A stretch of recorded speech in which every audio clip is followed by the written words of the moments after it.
Hello, hello, hello, hello, hello. We're gonna go straight to teaching. I went live a few minutes ago and it didn't do what it's supposed to do. Everything has come against me going live. It's technology is not that difficult for me, who has been streaming live for years, but I know the enemy is doing everything to silence me in this season, and it's not going to prosper and it's not going to work. So we cancel the counsel of Ahithophel. It's not going to prosper. Everything I try to do to go live doesn't work. But today I'm going to get the word out straight to the point, and I pray that as you watch this later on, it will bless you. It will bless you. Just confirm to me that you can hear me, that you're able to see me, and that is all. If you're able to see me, you're able to hear me, that's all that matters. Okay, we're gonna go straight into teaching. All right, you are blessed. Okay, great. All right, so how to bring the best out in your spouse? How do you bring the best out of your spouse? So many people get married and either become lose themselves by not expressing who they are, or they become controlling by wanting to tell the other person to become a certain way. But you see, when you come together, when you're joined together as a couple, you're together for a reason, for a purpose, for an assignment. Many married couples, they miss that part. Everybody comes in out of joy, love, whatever, and forgets that this union is for a reason. If you use your love, or you use your personal affections and wants and wishes in marriage, it's not gonna go far.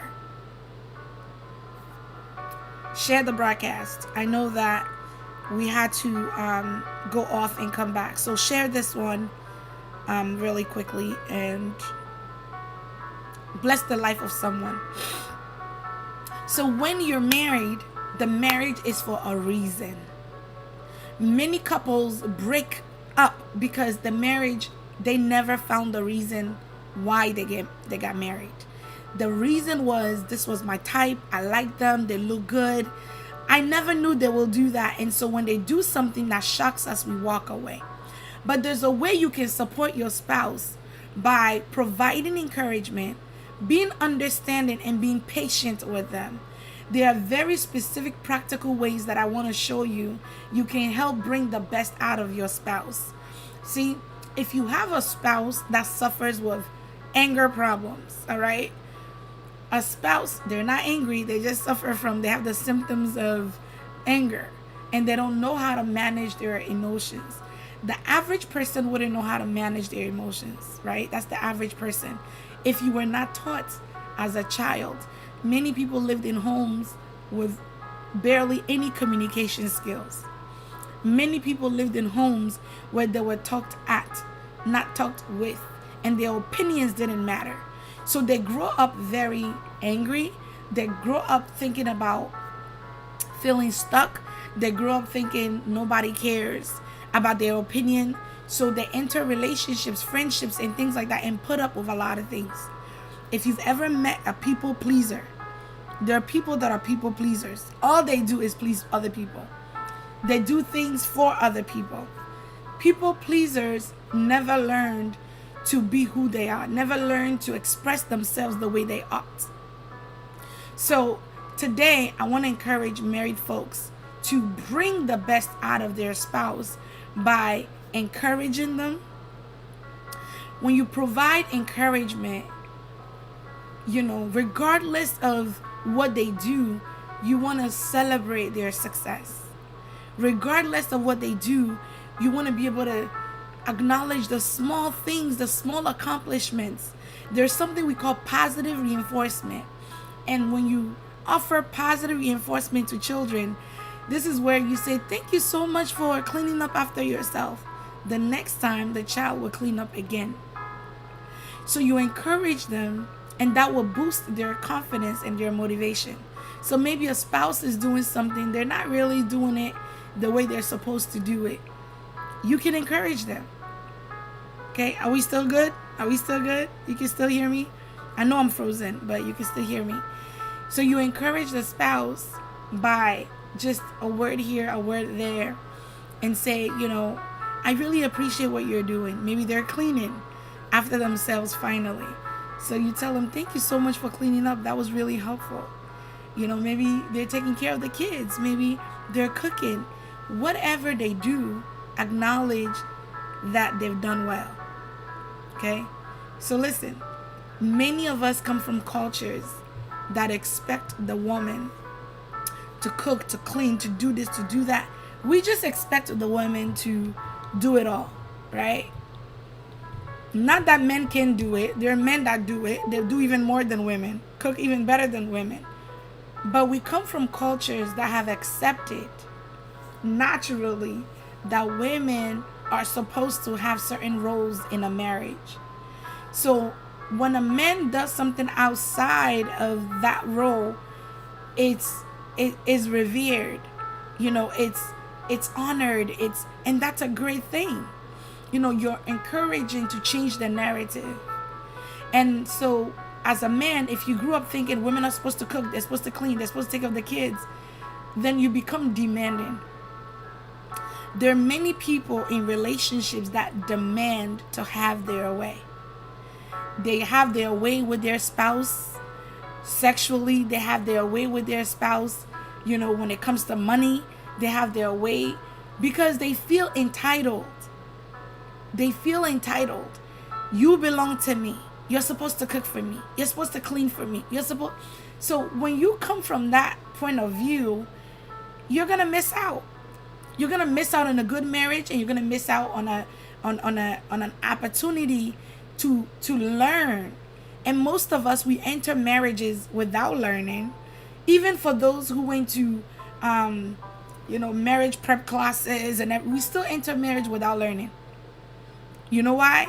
Because when you go to those classes, sometimes you just put on a facade. You put on a facade. You don't even know the questions to ask.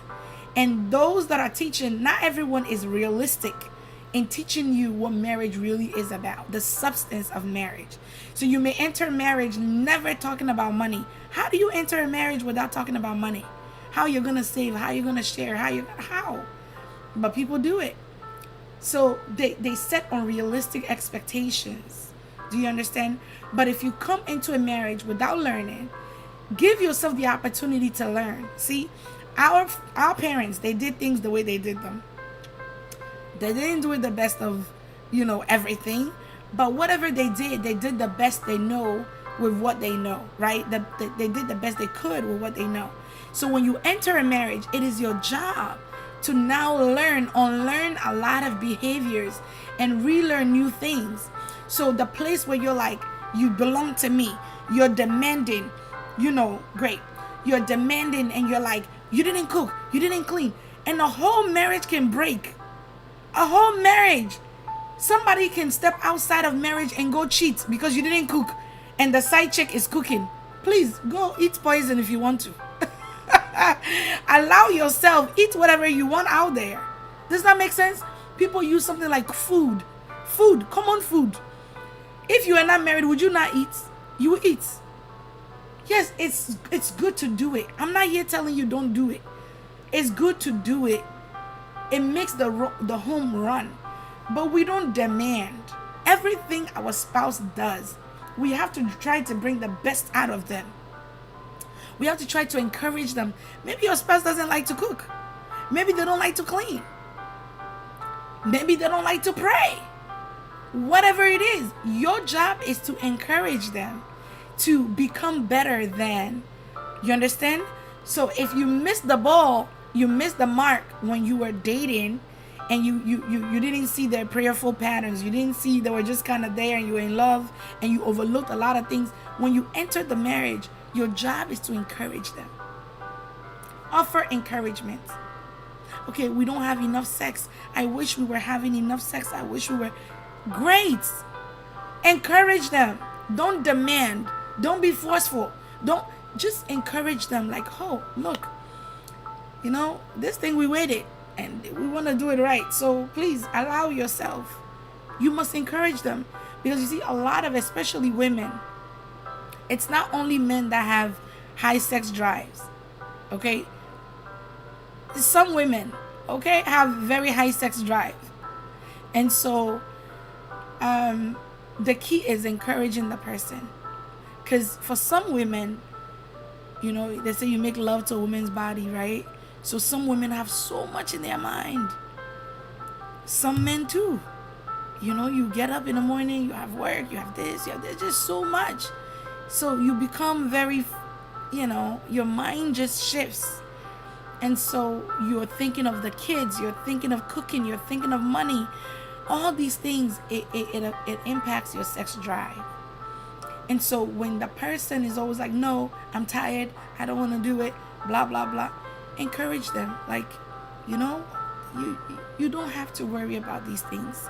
You can even go to the point of helping them. Okay, maybe you're worried about the kitchen. Let's go, let's clean together. And then, maybe you're worried about the kids. Okay, the kids will be fine. Don't worry. Do you understand what I'm saying? You have to encourage that person so that they can give you what it is that you want without you being demanding.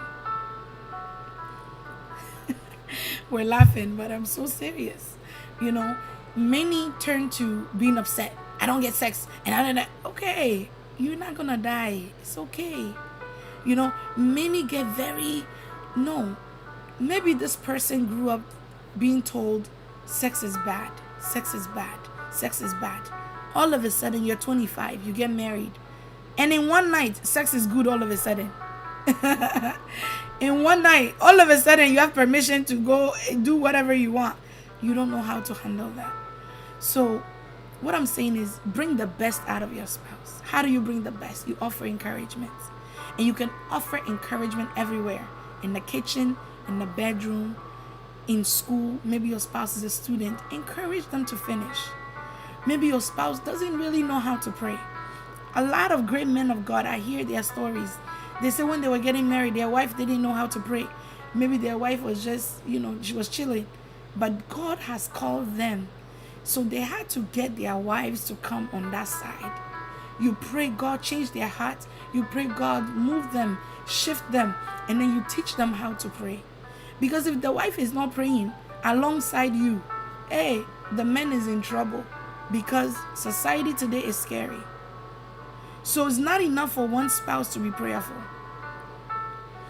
And if you're the woman, you're the one who prays. It's good that you're praying, but it's not enough for you to be the only person praying. You need to have your spouse together with you. Can two walk together except they be agreed? When there is agreement, you can walk together, you can make decisions together, you can do all things together when there is agreement. So I want to encourage you that you offer encouragement.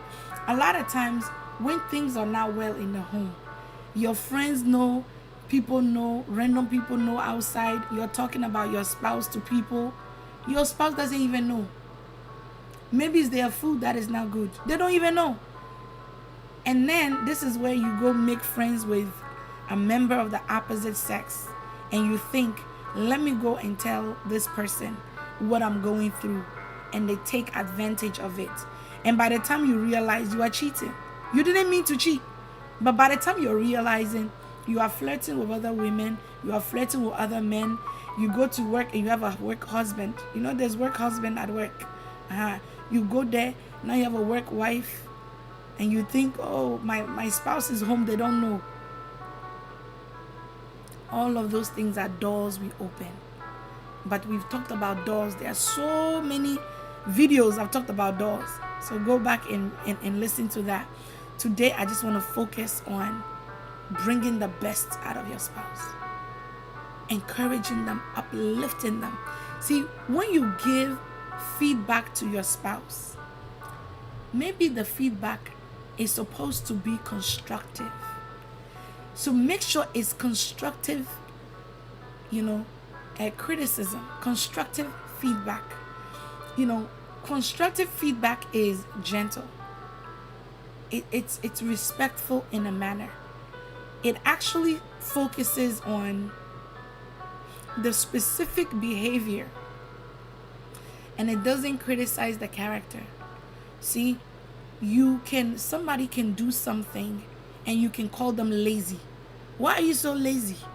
Why are you so this? Why are you so that? Why are you so, so there are spouses that are critical. I mean, critical. My gosh. When they do wrong, they want you to forget it. They want you to forgive them. They want you to be understanding. Oh, it was a mistake. Oh, I didn't think about it. Oh, but when you do wrong, hey, they are ready to cut your throat. When you marry somebody who's unforgiving, somebody who does not understand what it means to forgive, okay, when they don't understand what it means to forgive, their heart is so hard. They are upset with everything. They are right with everything, their way or the highway. And anytime you ask them for clarity, they feel like you're questioning them. Don't question me. See, it's an ego at work. There are people who have ego problems. And the root of ego is low self-esteem. If you learn nothing, learn this today. The root of egotistical behaviors, the root of it is low self-esteem. When you have low self-esteem, naturally, you become egotistical because you feel like you have to always usurp your authority, your power, because you feel like people don't respect you, people don't do things. But this is where you must be encouraged. This is where you must be encouraged by your spouse. You must be encouraged by everything that is going on. And shift yourself and bring yourself to that place, okay, as a spouse, where you can say, hey, this is not how it is. Encourage them, because what they lack is self-esteem.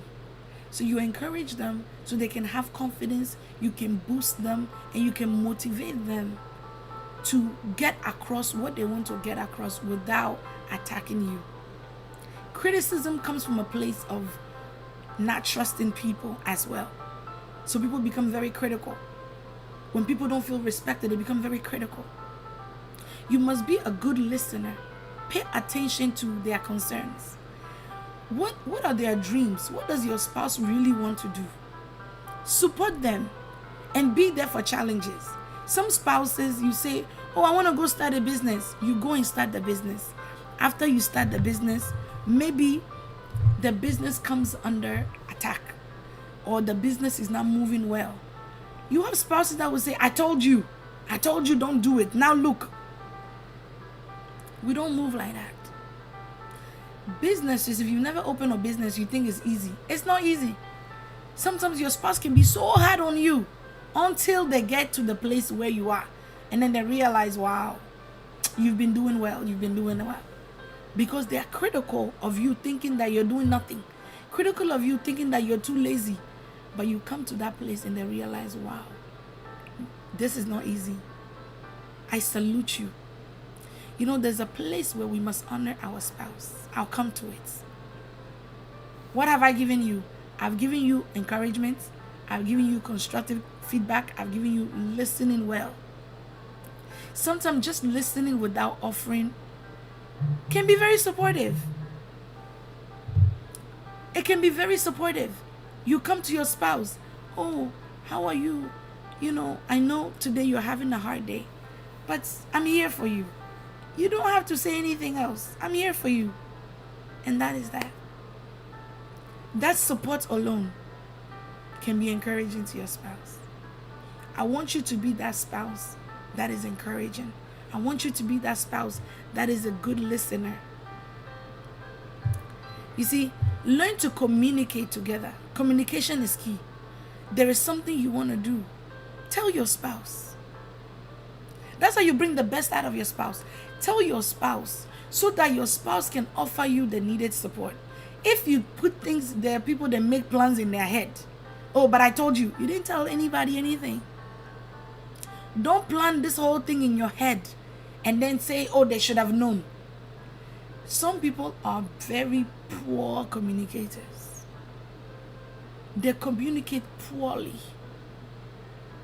And then they turn to anger, or they manipulate you, or they become resentful. But you communicated poorly. Ineffective communication will not give you what you need. They say closed mouths don't get fed. If you don't say what you need, if you don't express your needs, how can somebody meet them for you? So to bring the best out of your spouse, tell them what you need. Touch me here, hold me here, do this to me. I like it when you do this. Blah. Communicate. Because sexually, many are frustrated. They're not enjoying sex life. Because they're not communicating what they want.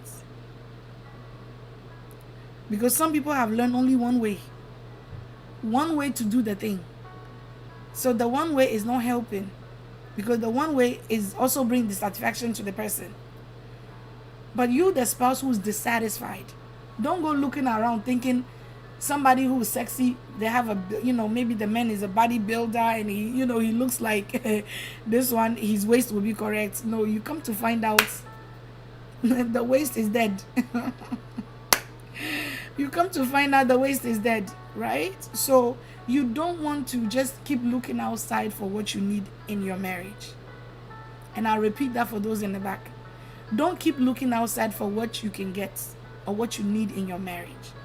Outside people cannot give you what you need. So when you need respect, it's not outside you're going to go get respect. You don't live with that woman. You don't know she will respect you after you marry her. You see? So don't weaponize, don't allow the enemy to weaponize things. Weaponize your self-esteem. Weaponize your